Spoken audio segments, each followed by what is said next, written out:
Are you ready?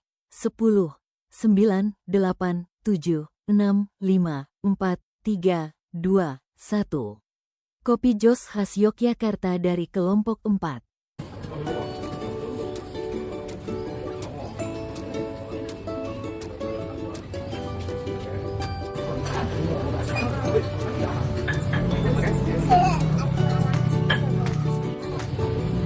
Jadi gulanya gula batu, Pak? Iya, gula batu. Ini kan jahe. Ini kopi sama gula batu.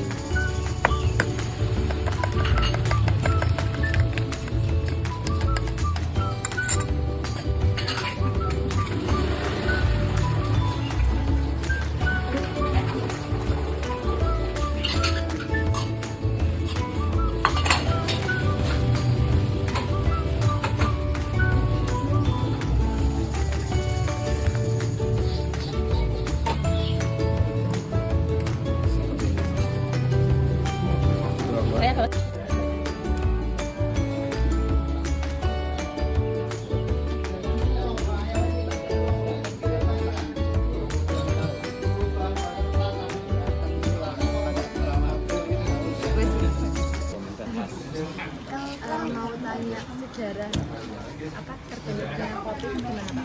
Jos. Kopi Jos ya. Itu gini, sebenarnya itu resep konon ceritanya itu resep turun-temurun orang-orang Jawa. Itu kan biasanya orang-orang Jawa itu kan kalau masuk angin, kembung gitu, dia tetap pengen minum kopi, tetapi bisa mengurangi kembung gitu kan. Nah akhirnya orang Jawa itu dulu mungkin karena nggak bisa ngejelasin secara ilmiah, dia cuman pokoknya dikasih areng gitu. Tetapi penjelasan ilmiahnya kurang lebih begini. Yang dimanfaatkan itu sebenarnya karbon aktifnya. Karbon aktifnya dalam hal ini arengnya ya. Nah, pada saat areng itu kan kotor, tetapi pada saat dimasukkan di menu kopi Jos itu masih bara. Artinya pada saat kondisi bara itu kopi si areng tadi steril karena kondisinya masih menyala kan gitu. Nah, pada saat masuk ke air kopi tadi kan ada kohesi. Jadi pori-pori yang pada saat bara itu besar bisa menyerap kafeinnya di kandungan kopinya itu, sehingga minum kopinya tetap kopi kental tetapi low kafein gitu. Jadi ilustrasinya seperti itu kurang lebihnya. Jadi yang dimanfaatkan karbon aktifnya sehingga aman minum kopi tetap kental, rasanya enak tetapi kafeinnya rendah. Intinya gitu. Pernah ada pembeli yang nanyain tentang alasan ilmiahnya nggak Pak? Banyak. Setiap kali nyoba ini kok menu gini kayak di Jogja misalnya gitu ya. Ini kenapa bisa seperti ini atau mengapa kok kasih areng atau apa gitu kan. Nah, jadi ya itu alasannya. Jadi kalau lebih jelasnya nanti gunakan bisa googling aja atau di Google lebih ilmiah. Kenapa seperti ini gitu ya. Jadi untuk apa narasinya dengan sesuaikan. Tapi kurang lebih saya Ini sama kopi Jos yang ada di Jogja sama atau beda Pak?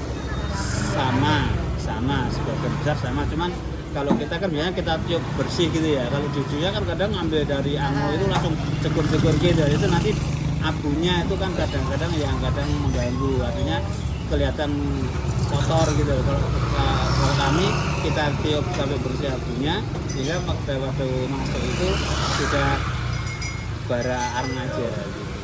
Kalau resepnya sih sebenarnya resepnya khusus arengnya areng batok kelapa sehingga ada rasa kokonatnya. Tapi karena saya memakai areng sembarang ya karena terpaksanya seperti ini, saya katakan ke pembeli kita nggak ada batok kelapa tapi arengnya areng kayu gimana. Memang rasanya tetap lebih enak kalau areng batok. Ini jenis kayunya sembarang. Sembarang. Jenis Ya, kayunya apa? kalau seringnya kalau saya ini kan ya nggak mesti sih, cuman kalau di sini biasanya kayunya ya kayu klengkeng, kayu asem. Asam berarti Pak. Yang penting bukan areng kayu jati. Kalau areng kayu jati kurang lebih. Kalau dari segi teksturnya atau Ya dari teksturnya dia kan meletek tahu bahasa Jawa meletek. Jadi kadang-kadang nggak apa ya cepet jadi abu, kurang panas gitu. Kalau yang semacam kayu asem, kayu Brengkeng itu lebih panas dan lebih awet, lebih keras. Nah, dari proses pembuatannya itu ada limbahnya itu nggak Pak? Ada. Apa itu Pak limbahnya? Ya kalau misalnya kopi jahe gitu kan, berarti limbahnya ya jahenya Jahenya. tadi, jahe sama ampas kopinya. Terus dia dibuang. Ya dibuang. Dan untuk lebih amannya, untuk mengonsumsi kopi jahe jos itu disaring seharusnya. Cuman kadang-kadang karena pembeli itu pengennya sensasi ngaduknya itu kadang-kadang nggak disaring. Tapi kan lebih safe-nya itu kan mungkin ada pecahan arengnya gitu kan. Jadi pada saat mau diminum itu kalau mau lebih amannya disaring. Tapi kebanyakan di sini nggak pada disaring. Jadi seperti yang pada lihat. Dan sedikit pemberitahuan juga, era Jogja itu kan tahun 2002 sekian ya, itu baru ada kopi jos itu lagu booming ya. Tapi di sini era bapak saya tahun-tahun sebelum itu sudah jos gitu. Jos itu dari kata api, bara areng tadi yang masuk ke air jos gitu, bukan jos dalam tanda kutip apa gitu. Ya otomatis jos kan dari bara areng masuk ke air itu kan jos gitu. Sebenarnya itu.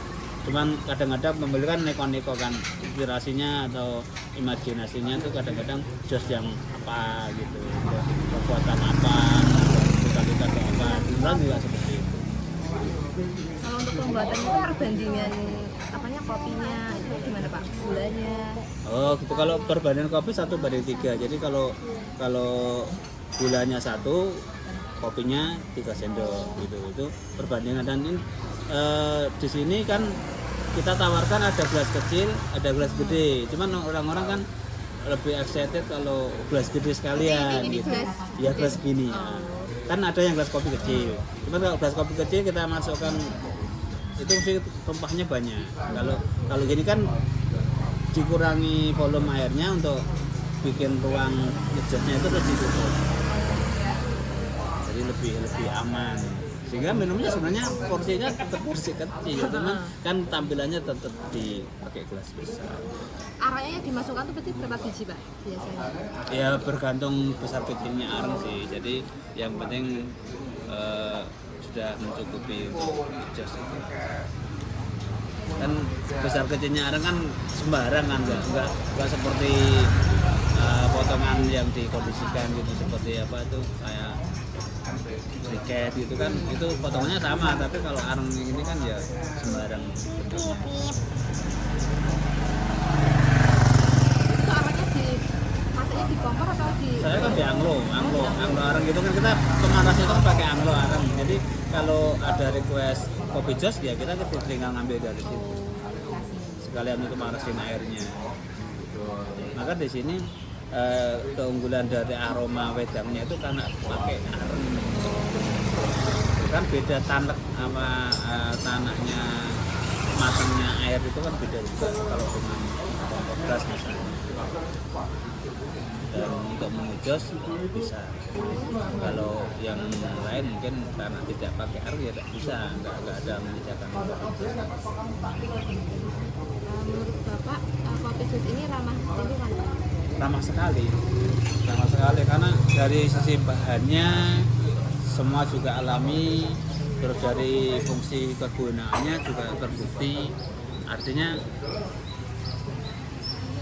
testimoni dari yang minum itu yang tadinya kembung atau masuk angin atau apa ternyata bisa sembuh gitu. Oh berarti berkontribusi untuk kesehatan juga? Iya. Tapi ada apa namanya batasan atau saran untuk pengkonsumsi nggak? Maksudnya sehari itu minum kopi? Ya sehari sekali aja. Oh sehari sekali aja ya. Ya, memang yang maniak banget mungkin ada yang 3 kali sehari ya, tapi menurut saya kalau terlalu berlebihan juga karena kafein dalam tubuh kan memang ada manfaatnya, tapi mudaratnya kan ada juga. Jadi kalau itu bergantung dari yang minum sih kebutuhannya seberapa. Sejauh ini ada yang itu nggak Pak? Apa namanya mengeluhkan tentang habis minum kopi jos terus apa perutnya sakit atau apa itu pernah nggak?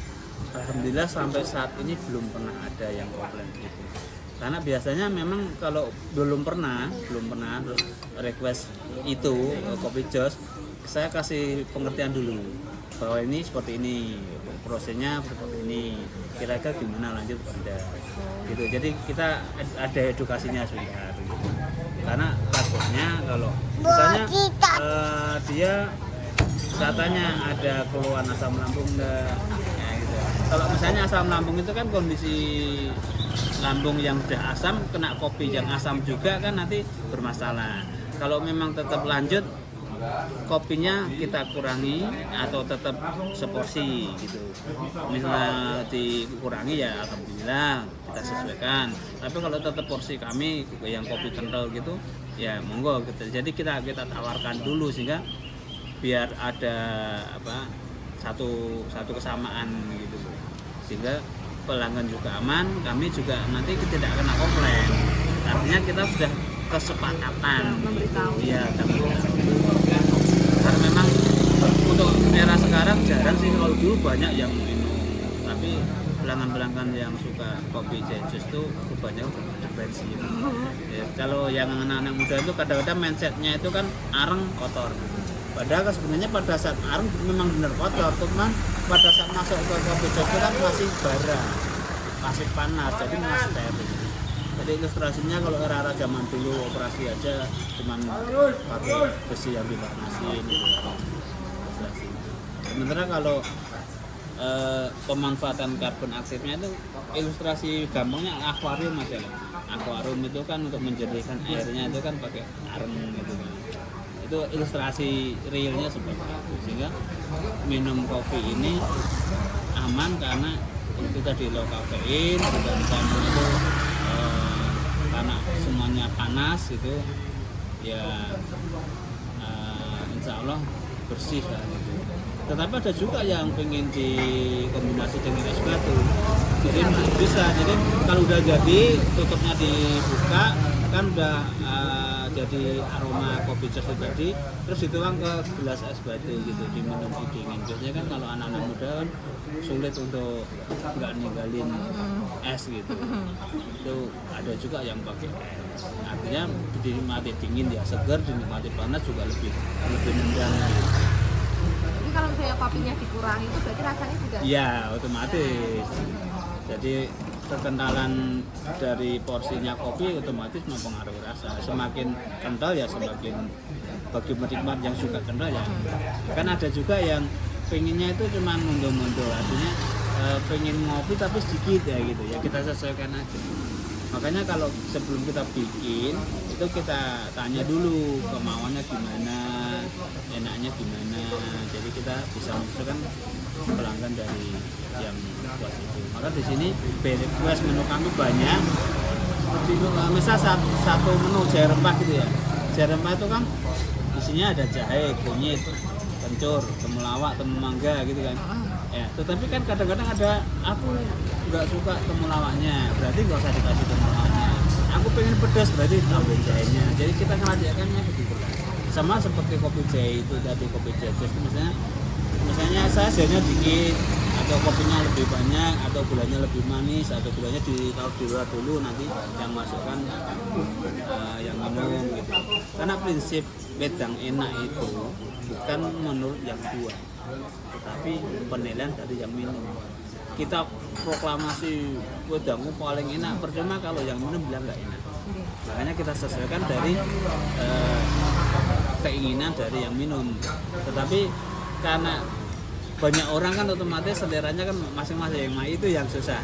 Karena kita mungkin punya standar ya, tapi kan orang kan ya namanya banyak orang kan otomatis banyak keinginan yang belum tentu sama, jadi kita yang harus menyesuaikan.